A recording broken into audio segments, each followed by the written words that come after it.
Fala pessoal, tudo bom?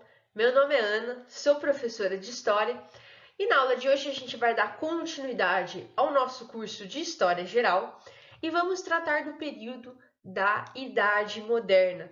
O período da Idade Moderna vai de 1453 a 1789. Eu sempre falo as datas para que você tenha na tua cabeça uma espécie de linha do tempo. Inclusive, tente montar uma linha do tempo para o seu estudo de história, para você ter mais ou menos noção das datas e dos períodos históricos em que serão abordados nas questões. Então, 476, queda do Império Romano. Antes disso, Idade Antiga. De 476, queda do Império Romano, a 1453, Idade Média. De 1453 a 1789, Idade Moderna, tudo bem?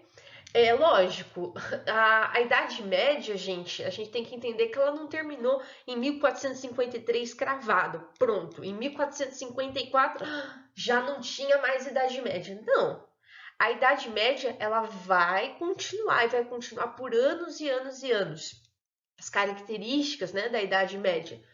Porém, a gente usa esses marcos históricos para os historiadores terem mais ou menos uma referência e para você, aluno, também ter uma referência, beleza? Mas não pense que é porque em 1453 é considerado o marco fim da Idade Média que acabou tudo, né? Não, os processos históricos eles não acontecem assim, apesar da gente colocar datas, tudo bem? Essas datas são usadas mais para estudo, para facilitar o seu estudo, o seu entendimento da história.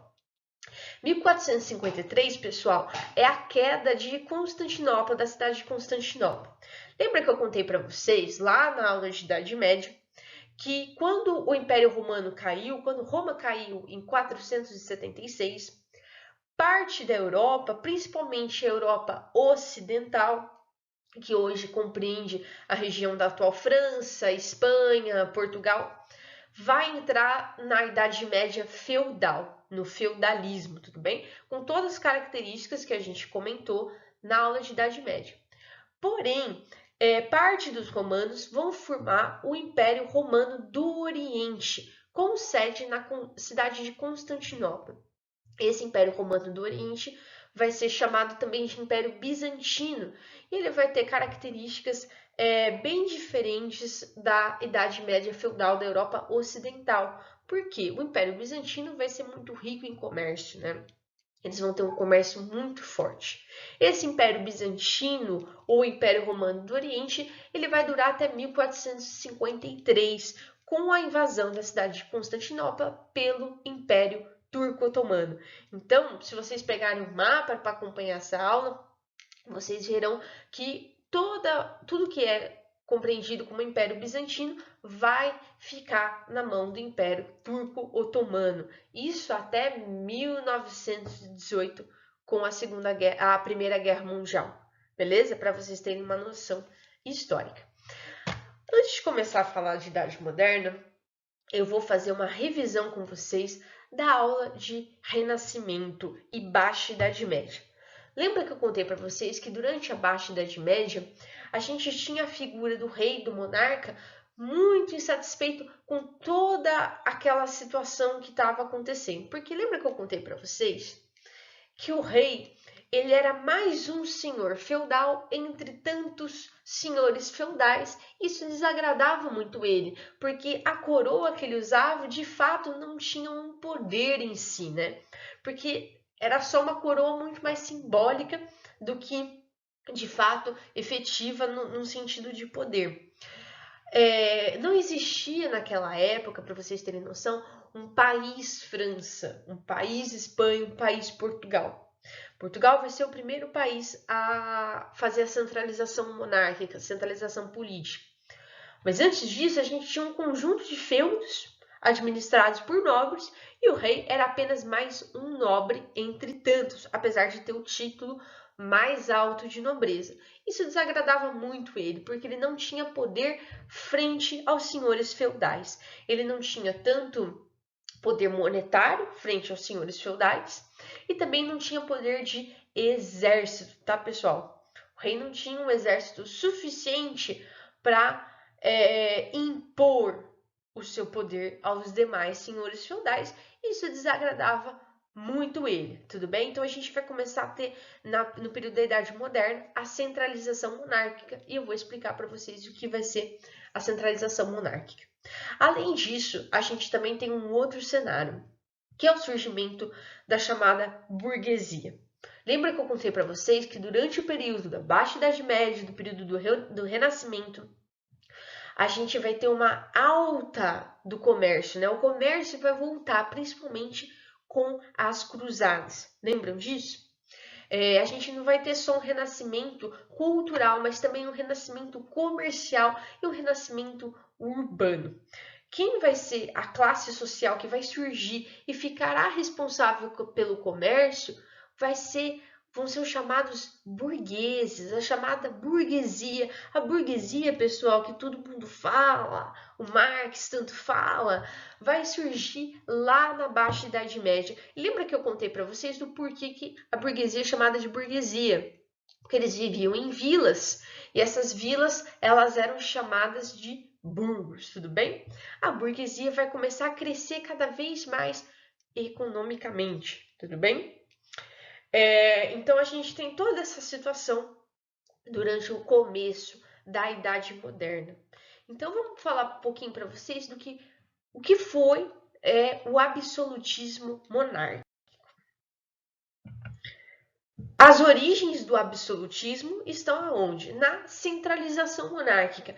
É aquele rei que estava extremamente insatisfeito, né, com toda a situação dele de ser mais um senhor feudal entre tantos senhores feudais, né?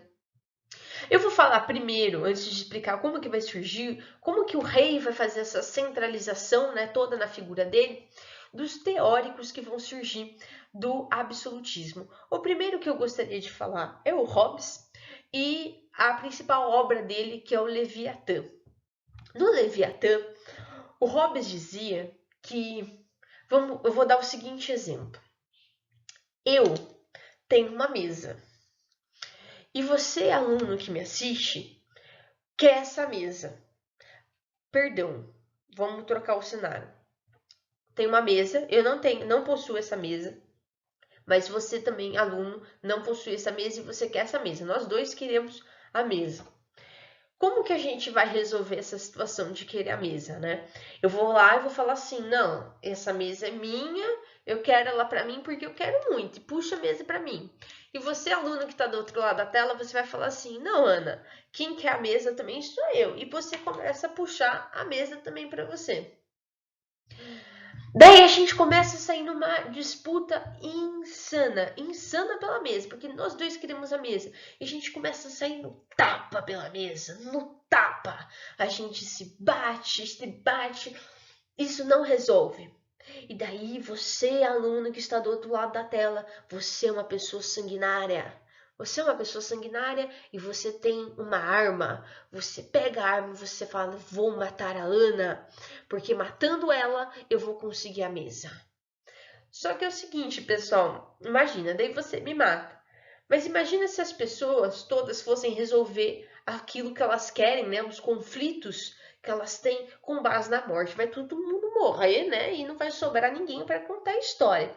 Então o Hobbes dizia que para essa situação nós temos que ter a figura do rei, porque o rei ele vai ser o cara que irá governar e impedir que isso aconteça. O rei será o cara que vai falar, não, pera lá, deixa eu ver.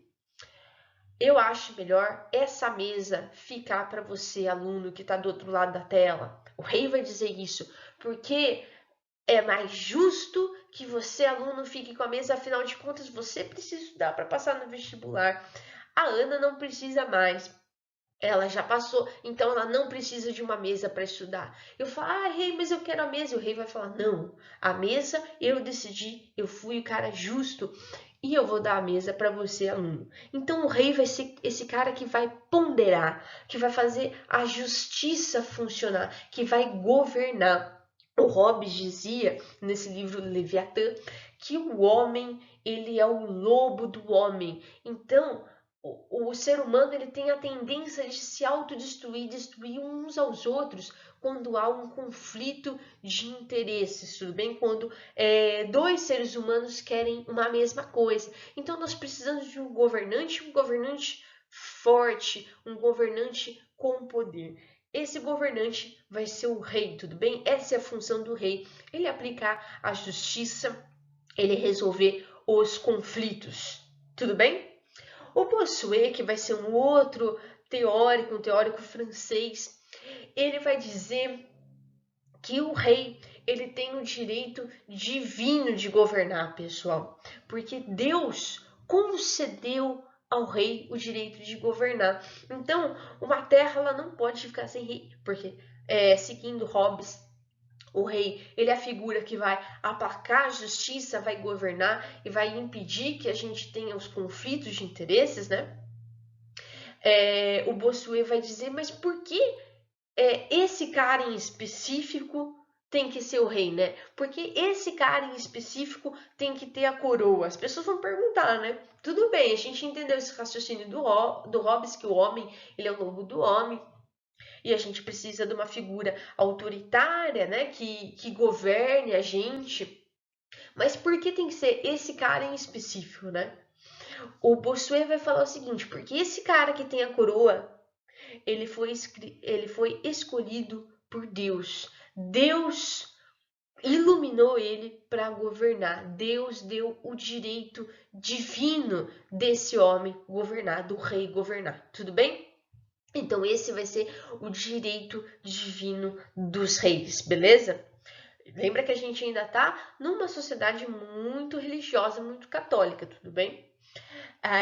O outro teórico, que vai ser um dos mais importantes, vai ser o Maquiavel. E a principal obra do Maquiavel vai ser O Príncipe. E eu coloquei uma frase aí, os fins justificam os meios. Mas eu gostaria de falar um pouquinho sobre ela. O Maquiavel, ele vai escrever O Príncipe, Maquiavel era italiano, ele vai escrever O Príncipe como se fosse um guia para o rei governar, um guia do que o rei deve fazer para governar.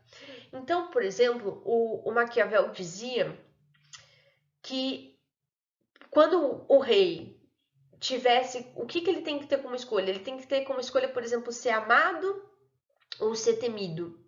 O Maquiavel ele vai dizer, por exemplo, que o rei é bom que ele seja amado, é bom, claro. Porém, se o povo se revoltar contra ele, ou se o povo meio que folgar nas costas do rei, é melhor que o rei seja temido, tudo bem? É melhor que as pessoas tenham medo do rei. O Maquiavel, ele vai dar uma série de conselhos, e o Maquiavel, nessa frase, os fins justificam os meios, ele vai dizer que não importa a forma com que o rei fez para conseguir algo, o que importa é que ele conseguiu aquilo. Então, para que uma nação seja boa, para que uma nação seja unida, não importa se o rei vai ter que massacrar um povo que não quer pertencer a essa nação. Não importa se pessoas vão morrer para que essa nação seja construída. O que importa é que essa nação seja construída. Tudo bem? Que esse país seja construído. Beleza? Olha que interessante, pessoal. A gente tem isso lá do Maquiavel, né? Mas, porque eu vou falar para vocês, quando a gente tem a formação dos estados modernos, né, das nações modernas, tinha uma série de pessoas diferentes, né? As pessoas não se identificavam como franceses, pessoal. Não se identificavam. Essa identificação como franceses, ela vai demorar séculos. E as pessoas não queriam pertencer àquela França que surgiu do nada e eles não se reconheciam nelas. Então eles ficavam putos, queriam fazer rebelião, faziam revoltas, movimentos separatistas, porque não aceitavam a autoridade desse rei. E daí o Maquiavel ele vai falar essa famosa frase que não interessa se o rei quer construir, por exemplo, a França, ele vai matar essas pessoas, massacrar essas pessoas que não concordam com essa ideia para que ocorra a formação da nação da França. A gente vai ter um pouquinho também desse pensamento, pessoal. Maquiavel, eu acho bastante importante vocês reconhecerem os ecos desse pensamento maquiavélico ao longo da história. Quando a gente tem a implantação da ditadura militar no Brasil em 1964, o que nós temos? Que a gente está implantando uma ditadura militar, um governo ditatorial, para quê? Para que o Brasil entre nos eixos e saia de uma suposta ameaça comunista. Por que eu falo suposta? Porque, na verdade, não houve, nunca houve uma ameaça comunista no Brasil. E para que o Brasil, entre aspas, entre no eixo, quantas pessoas não morreram? Quantas pessoas não foram torturadas a fim de que o Brasil fosse para frente, saísse de uma suposta ameaça comunista, né? É o famoso os fins justificam os meios, né? Esse pensamento do Maquiavel e que vai ser muito usado nos estados modernos pelos reis, tudo bem? Não importa o que o rei faça, o meio que ele faça para chegar a algum lugar, mas que ele chegue a esse lugar que ele quer, tá bom? Então vamos falar um pouquinho também de como que o rei vai centralizar esse estado na mão dele. Primeiro, o rei, ele precisava de dinheiro. Precisa de dinheiro, né, gente? Porque assim, para o rei impor a força dele para esses senhores feudais e falar assim, não, eu não sou mais um senhor feudal entre tantos senhores feudais, ele precisava de dinheiro. Quem vai ser a classe social que mais vai ter dinheiro naquela época, pessoal? A burguesia. Então a burguesia ela vai chegar pro rei, ela vai falar o seguinte: rei, ei, eu tenho dinheiro. Eu, rei, eu vou te dar o dinheiro. Em troca, eu quero um favorzinho seu nesse estado moderno. Eu quero que você me forneça proteção para que eu possa comercializar cada vez mais, enriquecendo cada vez mais. Deve estar falando assim, mas Ana, que tipo de proteção a burguesia queria? Por que a burguesia queria uma centralização monárquica? Pense, pessoal, vou voltar no caso da França. Como eu disse para vocês, não existia o país França. Existiam vários feudos, certo? Cada feudo tinha uma moeda. Beleza? Cada feudo tinha uma lei específica. Então o burguês ele ia comercializar num feudo e o senhor feudal falava assim: burguês, seguinte, aqui a moeda é prata, nós só comercializamos em moedas de prata, beleza? Daí o cara ia lá, comercializava, sei lá, um tecido, ganhava em moedas de prata e ia pro próximo feudo para comercializar os tecidos dele. Daí no próximo feudo o cara falava assim, então, burguês, seguinte, essa moeda de prata, ela não é válida aqui. Aqui a gente comercializa em trigo, em quilo de trigo. Então você vai ter que trocar o valor que você tem em moedas de prata por quilos de trigo, tudo bem? Daí, puta, lá vinha o burguês trocar, falar, putz, eu tenho 50 moedas de prata. Tô chutando valores, tá, pessoal? Isso equivale a 3 sacos de trigo. Vai lá, troca por 3 sacos de trigo e dá pro senhor feudal. Tá aqui. Beleza, comercializou o tecido com esse outro senhor feudal. Daí, no próximo feudo, o próximo senhor feudal falava assim, então aqui não é nem trigo nem prata. Aqui é em moeda de cobre, burguês. Puta, daí lá ia ver ele quanto que trocava, uma confusão. Fora isso, naquela época não existia polícia, não existia um exército, pessoal. Se você estava fora de um feudo, você estava numa terra sem lei. Você era sujeito a vários ataques, a várias violências. Então, fora, pelas estradas que passavam entre os feudos, tinha muita violência, tinha muito saque. Muitos burgueses morriam nessas estradas porque não tinha um exército, né?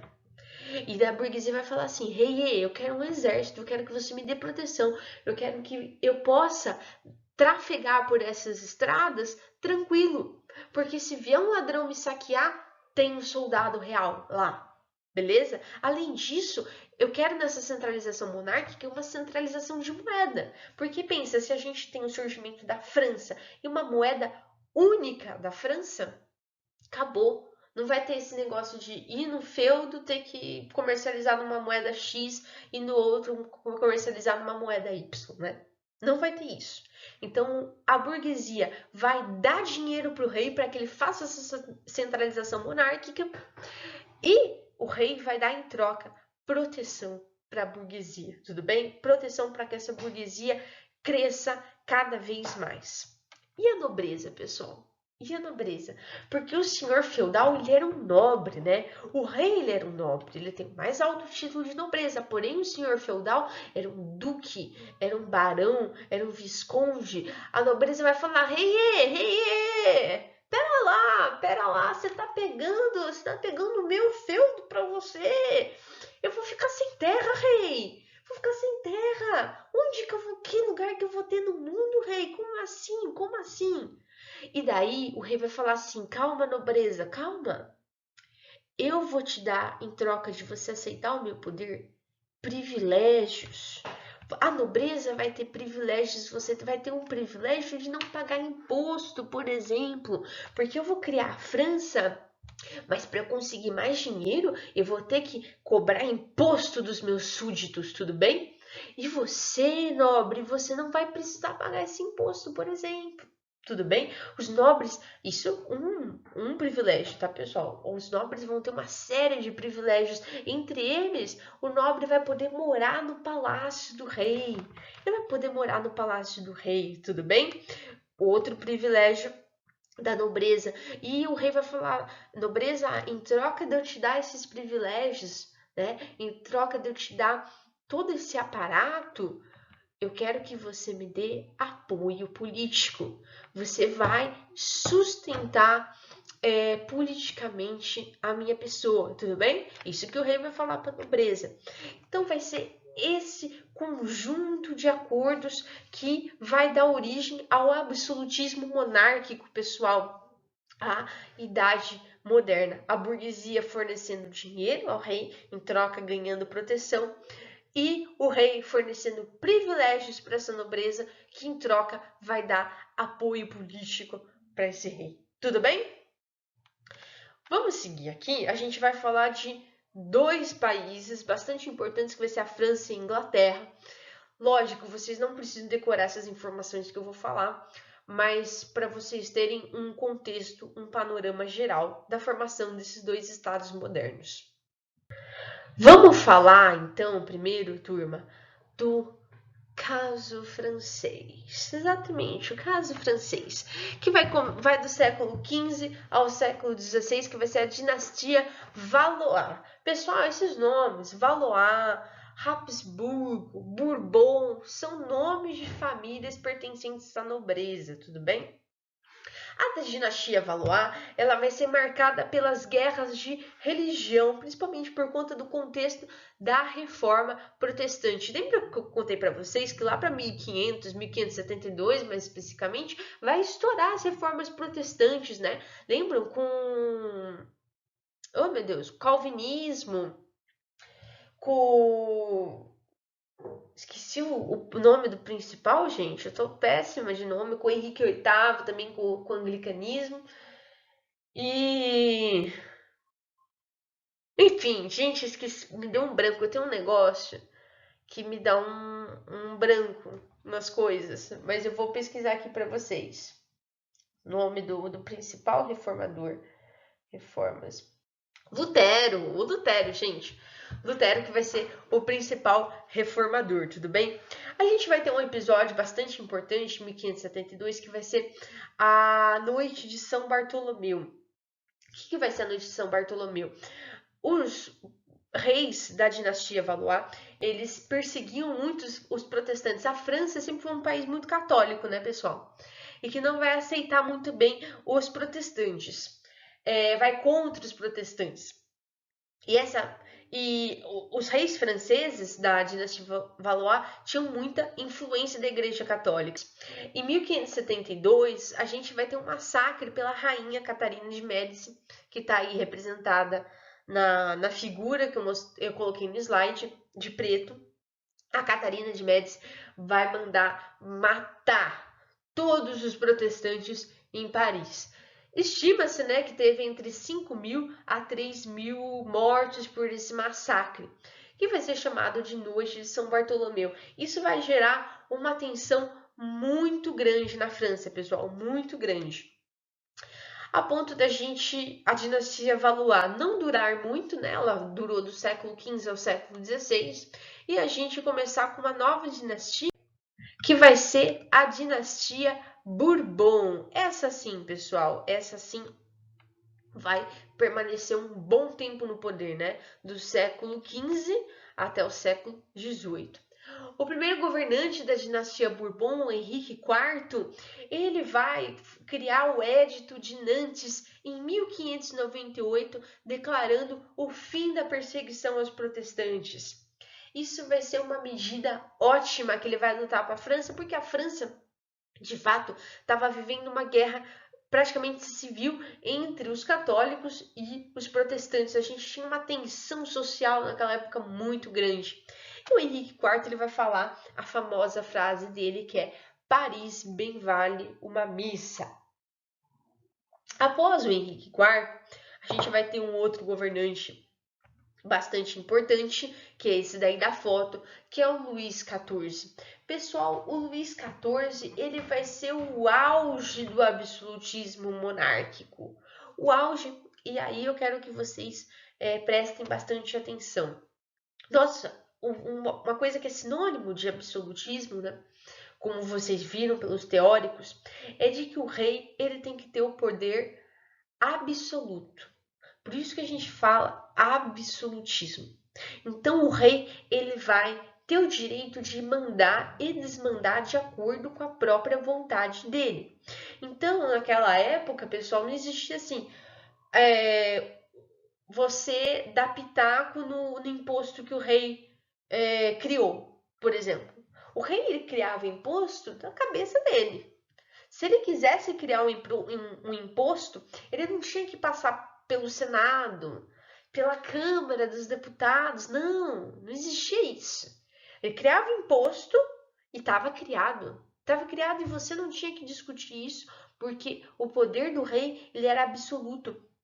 O rei, pessoal, ele era extremamente autoritário, uma figura extremamente autoritária. Mas, Ana, e se eu discordasse dessa figura autoritária? Simples. Você era torturado e morto. Tudo bem? Você era torturado e morto.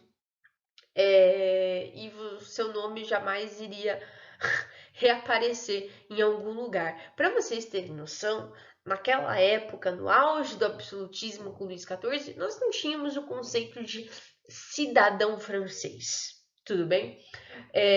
Então as pessoas, elas não tinham participação política na França, né? Não tinha esse negócio de votar nas medidas do rei. Não. Você era súdito do rei. Observa bem essa palavra, você era um súdito. Você tinha que apenas obedecer a ordem do rei, beleza? O Luís XIV ele vai ser o auge de todo esse absolutismo. Naquela época não existia separação entre o poder legislativo, que faz as leis. Aliás, não existia nem Constituição naquela época, pessoal. E você vai me perguntar assim, nossa, Ana, não existia Constituição, então o rei podia fazer o que ele quisesse? Sem prejuízo de uma lei? Exatamente. Exatamente. Hoje, nós, por exemplo, temos a nossa Constituição brasileira e ninguém está acima da nossa Constituição brasileira, incluído o presidente da República, né, pessoal? Então, se o presidente da República cometeu um crime, ele é julgado por esse crime, ele sofre um impeachment, né, um processo de impeachment. O rei não. Não existia lei, nada estava acima do rei. Nada. Tudo bem? Nada podia. O rei podia matar alguém e nada acontecia com ele, né? Porque o poder dele era absoluto. E o Luís XIV vai falar a famosa frase, a gente até hoje não sabe direito se ele exatamente falou essa frase, que é L'État c'est moi, ou seja, o Estado sou eu. Então, quem é a França? A França sou eu, o Estado francês sou eu, o Estado sou eu, tudo bem? Sempre que a gente quer se referir a pessoas que têm poder absoluto, extremamente autoritário, acima de tudo, de todos, nós usamos essa famosa frase do Luís XIV, né?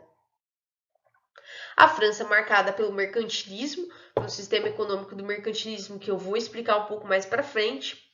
Luís XIV vai ser conhecido como Rei Sol, né? Ele vai trabalhar toda a figura dele em cima disso, de que ele era o Rei Sol, para vocês terem uma noção de como era a imagem dele, né, pessoal? Uma figura quase que divina. Ele vai começar também a construir o Palácio de Versalhes, né? O famoso Palácio de Versalhes vai ser construído com ele e vai revogar o Edito de Nantes.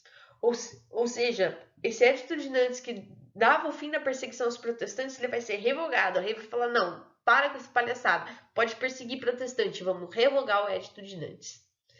Depois, o Luís XIV, no fim do governo dele, ele vai colocar a França numa crise econômica enorme, enorme, pessoal. E o Luís XV, que vai ser o filho dele que vai assumir esse governo, vai pegar a França numa crise econômica imensa. E ele vai falar essa famosa frase, depois de mim, o dilúvio. E ele tinha toda a razão, né, pessoal? Porque depois vocês vão ver nas próximas aulas, que o Luís XVI, filho do Luís XV, que vai assumir o trono, o Luís XVI, no governo dele, a gente vai ter a Revolução Francesa. E, spoiler, Luís XVI vai ter sua cabeça cortada, né? Depois da Revolução Francesa, a gente vai ter o fim da monarquia absolutista na França. Beleza, pessoal? Tranquilo? A França está entendida, né? O processo francês de centralização monárquica. Vamos falar também de um outro país bastante importante.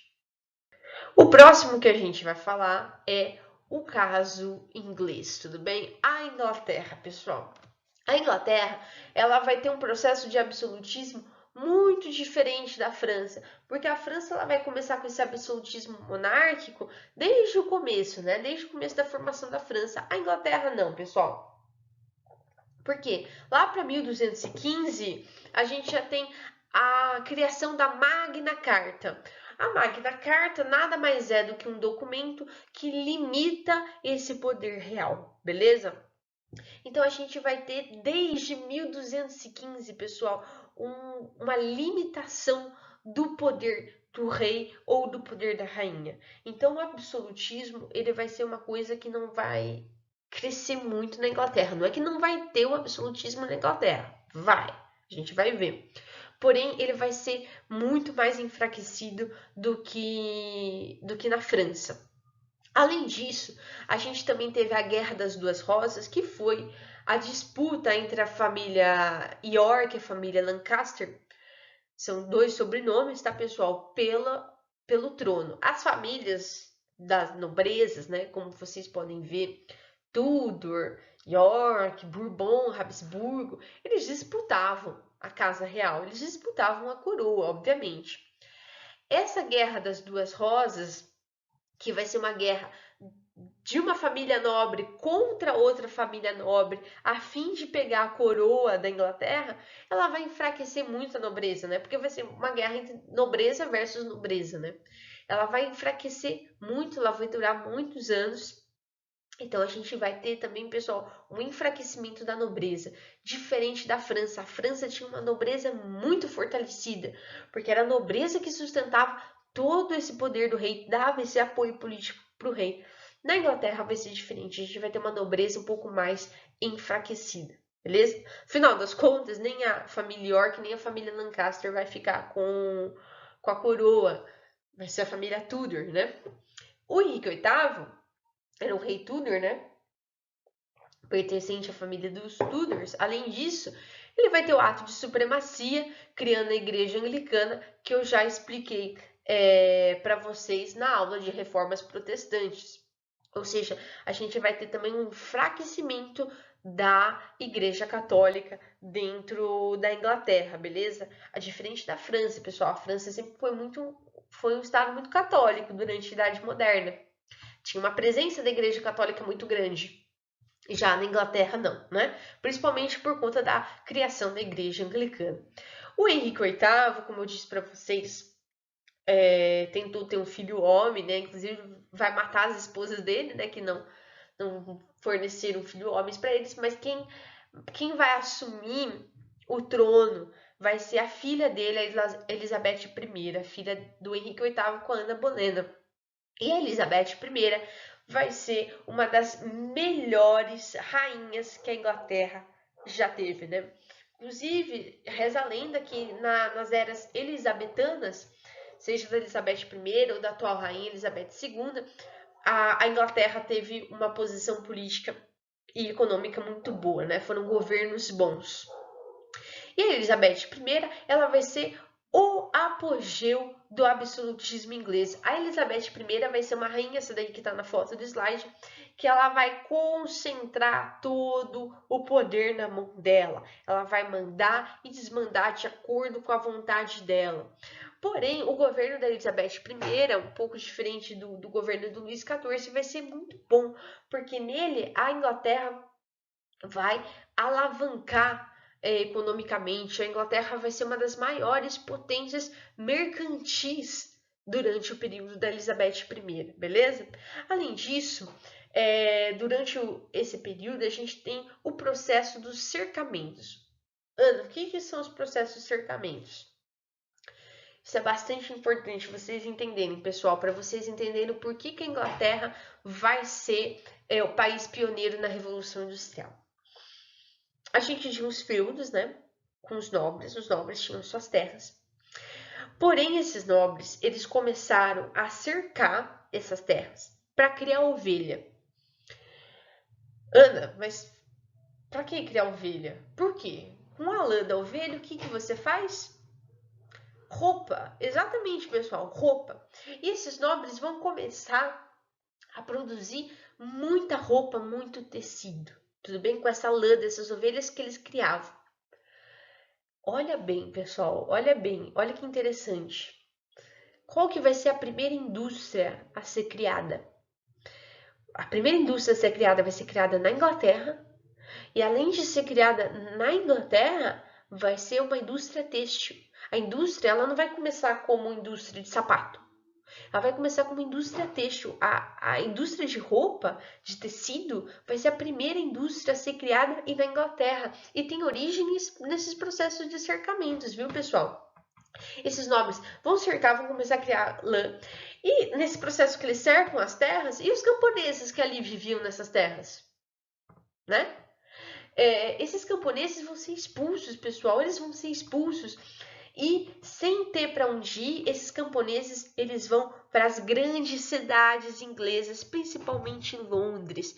E olha que interessante, esses camponeses sem emprego, sem renda nenhuma, vão para essas cidades de Londres e esses camponeses vão servir de mão de obra para a incipiente indústria têxtil inglesa. Esses caras vão ser os caras que vão trabalhar nas primeiras indústrias têxteis da Inglaterra.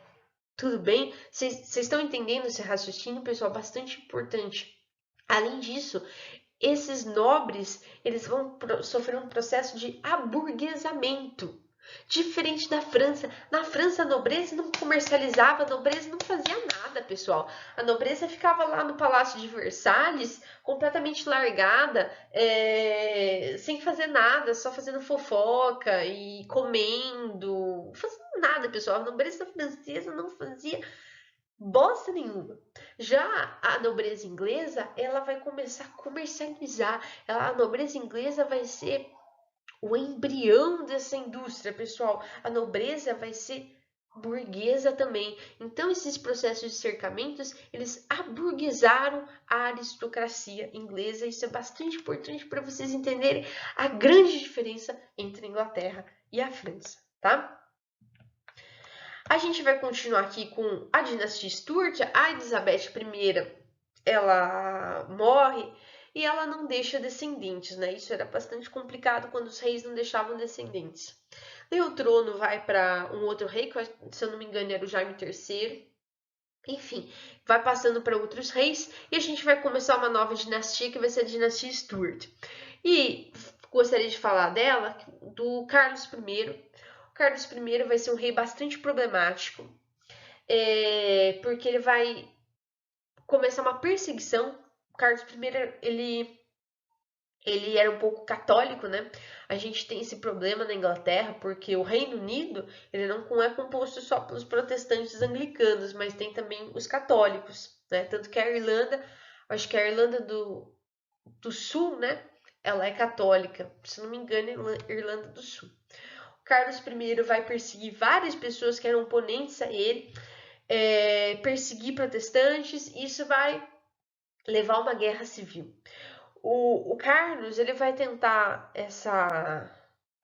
esse absolutismo, né? Essa centralização de poder na mão dele.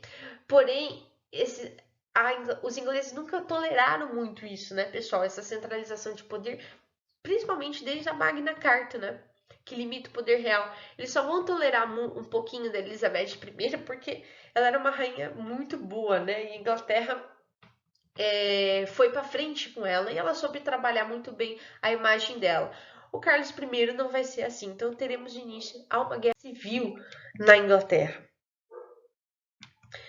E a gente vai começar um período de republicano. Os ingleses vão falar assim: não, chega de monarca, chega de absolutismo moderno, chega disso, chega disso. Vamos tentar uma república? Vamos tentar uma república? Quem vai ser o principal governante dessa república vai ser o Oliver Cromwell. E ele vai ser um governante muito bom, um líder político muito bom, e ele vai alavancar ainda mais a Inglaterra economicamente com os atos de navegação.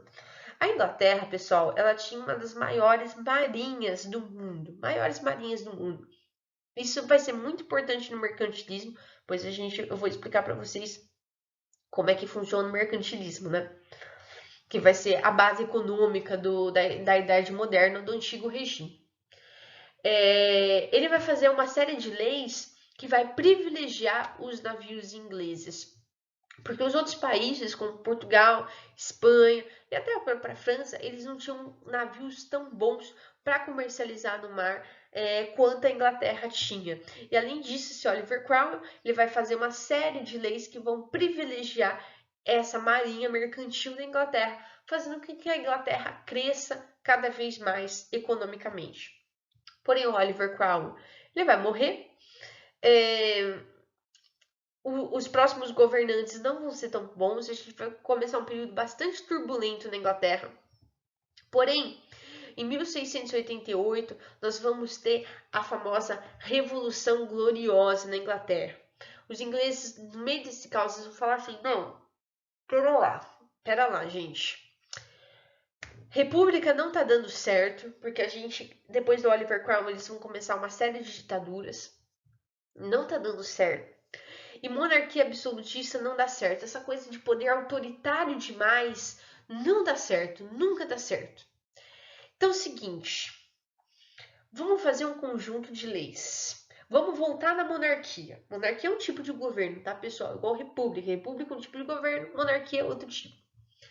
A gente vai voltar na monarquia, só que é o seguinte, o rei, ele vai ser submisso ao parlamento inglês. Até hoje a gente tem um parlamento inglês, pessoal. Esse parlamento inglês decide as leis e decide as principais questões da Inglaterra, né? E esse parlamento ele é regido pelo primeiro-ministro. A gente tem a figura do primeiro-ministro, né? E esse primeiro-ministro ele vai atuar, ele vai governar junto com o rei. E o rei ele vai ser submisso ao parlamento. Então tudo que o rei quiser fazer, ele vai ter que passar pelo parlamento. Se o parlamento não aceitar, fora essa decisão do rei. Então não vai existir isso daí do rei falar, eu vou fazer um tributo em cima do pão que é comercializado na padaria. Não. Se o parlamento não aceitar, o rei vai ficar quietinho, tudo bem? Tudo que o rei quiser, todas as vontades do rei vão ter que passar pelo parlamento. Isso é uma monarquia parlamentar que até hoje, pessoal, até hoje existe na Inglaterra. Esse conjunto de leis vai ser chamado de Bill of Rights, tudo bem? Então percebam bem que a Inglaterra ela vai resolver toda a questão do absolutismo monárquico que é tão problemática, que é essa centralização de poder e autoritarismo excessivo do rei, né? A monarquia parlamentar, ela existe até hoje, para vocês terem noção, né? A rainha Elizabeth II, ela é submissa ao parlamento, né? O parlamento, a gente tem o primeiro-ministro inglês e praticamente é ele que rege a Inglaterra, né? Ele que governa a Inglaterra e esse primeiro-ministro, ele é eleito pelo povo, viu, pessoal? Assim como todas as pessoas que estão no parlamento desde 1688, para vocês terem noção. Além disso, com a Revolução Gloriosa, os ingleses vão falar, não, a gente precisa de uma autonomia do sistema judiciário, ou seja, que faz as leis e executa essas leis. Precisamos de liberdade de imprensa. A imprensa vai começar a surgir na época da Idade Moderna, né? E, obviamente, o rei controlava a imprensa, porque ele não queria que as críticas a ele fossem vistas na imprensa. Não queria, de forma alguma, que isso saísse nos jornais. A Inglaterra vai falar, não, o rei não pode controlar essa imprensa. Então, precisamos de liberdade de imprensa. E olha só a Inglaterra, pessoal, como a Inglaterra vai ser o auge da burguesia. Precisamos fornecer proteção à propriedade privada, beleza? Isso vai ser perfeito para a burguesia, pessoal, perfeito, porque o que a burguesia quer é proteção à sua própria propriedade privada, né? E além disso, a gente vai ter a criação dos atos de tolerância que vão permitir uma liberdade religiosa na Inglaterra. Toda aquela tensão social do Carlos I de católicos com protestantes anglicanos vai ter fim com os atos de tolerância, que permitindo a liberdade religiosa na Inglaterra. A Revolução Gloriosa de 1688 é bastante importante e, como vocês podem ver, ela não exigiu muito sangue, né? Poucas pessoas morreram nesse processo, poucas pessoas, assim, comparado com uma outra revolução que nós vamos ter, que vai ser a Revolução Francesa. Vocês vão ver na Revolução Francesa que o rei não vai aceitar esse acordo de ser submisso a um parlamento, de ser regido por leis. Não, o rei não vai querer isso. Para eles era um absurdo isso daí, pessoal. A gente vai ter o nosso primeiro imperador, Dom Pedro I. Dom Pedro I era um monarca absolutista, né? Ele era um Bragança criado nessa cultura absolutista.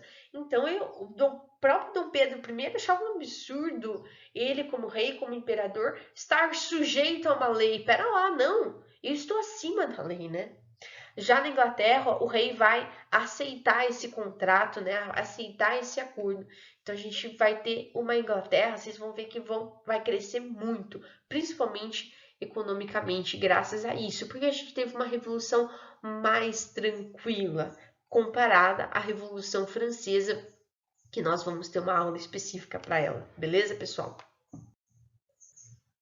Bom, vamos falar então do mercantilismo, que é a principal prática econômica da Idade Moderna, né?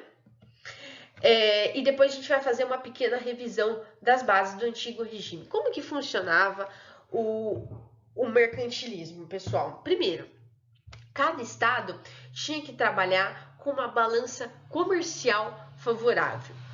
Ana, o que é uma balança comercial favorável? Seguinte, vamos supor a França. Vamos dar o exemplo da França. A França é um estado moderno. A França, ela tinha que exportar mais produtos do que importar. Ou seja, a França, sei lá, se a França comercializasse, pegar um produto aqui, pessoal, tecido, por exemplo, tecido. A França tinha que exportar mais tecidos do que, sei lá, por exemplo, importar coisas de outros países. Tudo bem, sei lá, vinho, açúcar, farinha, tinha que importar menos. Porque, pensa, se você vende mais do que você compra, pessoal, você tá no lucro, né? Você tá no lucro. A sua conta no banco, ela funciona basicamente assim, né? Se você é comerciante. Se você for comerciante, pensa, se você tem uma loja, você tem que tentar vender mais produtos do que comprar produtos para o seu estoque. O que acontece quando você vende menos e você compra mais produtos para o seu estoque? Você está em prejuízo, né? É uma conta fácil de fazer. Então, da mesma forma, na ação, a gente põe esse raciocínio da loja do comerciante para um nível macro, né? Porque, por exemplo, vamos pegar a época do corona. Se você tem uma loja de álcool em gel, pessoal, você compra vários pacotes de álcool em gel para ficar para o seu estoque. E como que você tem lucro? Quando você vende, né, mais do que você compra, certo? Então, isso é a balança comercial favorável, tudo bem? Bem fácil de entender. Além disso, um outro princípio do mercantilismo, pessoal, era o metalismo. Ou seja, uma nação ela era mais rica quando ela possuía mais ouro, prata ou bronze, mas principalmente o ouro, que era um metal precioso. Por isso, pessoal, por isso Portugal vai loucamente procurar ouro no Brasil. Vocês estão entendendo? Porque quanto mais ouro Portugal tivesse, mais rico Portugal era, tudo bem? Então o metalismo ele vai ser um princípio bastante importante, certo? A França ela seria mais rica quanto mais ouro ela tivesse, tá? A prata e o bronze eles valiam, mas valiam menos que o ouro, né? Por isso a Espanha vai raspar todas as minas de ouro da América Latina, do México, da América do Sul, né? Eles vão ficar doidos quando eles chegam aqui e eles veem aquele Império Inca construindo coisas enormes de ouro, né? Porra, temos ouro, né? É isso que nós queremos. Um outro princípio vai ser o protecionismo, ou seja, esses estados modernos irão criar leis favorecendo a eles mesmos. Então, por exemplo, vamos pegar a França de novo. Se a França exportava vinho, melhor. Vamos supor que a França produzisse açúcar, tá? Vamos supor isso daí. França produz açúcar. A França tem que vender esse açúcar, né? Então, eu tô inventando, tá, pessoal? Tô inventando. A França vendia esse açúcar. Porém, lógico, vamos supor que o açúcar, sei lá, de Portugal, né, era melhor do que o açúcar francês. E as pessoas, obviamente, vão querer comprar o quê? O açúcar português, né? Como que a França impedia que as pessoas comprassem esse açúcar português e comprassem mais o açúcar francês, né, que favorecia a própria França, a própria Estado-nação? A França criava, por exemplo, impostos em cima desse açúcar português, entendeu? Então esse açúcar português ele é mais caro. Observa bem que aqui no Brasil a gente tem muito isso. Os aparelhos eletrônicos produzidos aqui no Brasil são muito mais baratos, apesar da qualidade deles não ser a melhor do mundo, né? Mas se você quiser, você vai falar assim, esse celular produzido nos Estados Unidos é melhor, quero comprar ele. Porém, isso não favorece o Brasil, né? Então, o que acontece? Se você quiser comprar esse celular produzido nos Estados Unidos, você vai pagar mais caro. Por que você vai pagar mais caro? Porque tem mais impostos, tudo bem? Isso é uma forma de protecionismo, porque daí você compra o celular brasileiro, né? E graças a isso, a indústria brasileira ela fica mais forte. Os Estados Unidos fazem muito isso, pessoal. Os produtos produzidos no próprio Estados Unidos são muito mais baratos do que os produtos vindo, por exemplo, da Europa. Entendeu? Eles fazem isso, né? Se for comprar um produto europeu nos Estados Unidos, vai ser muito mais caro. Por quê? Dessa forma, eles favorecem a própria economia deles, né? Então, vai ser esse o mercantilismo que vai ser a base econômica do antigo regime. Vamos fazer, então, o nosso raciocínio do materialismo histórico marxista? No antigo regime, na Idade Moderna, qual que era a economia?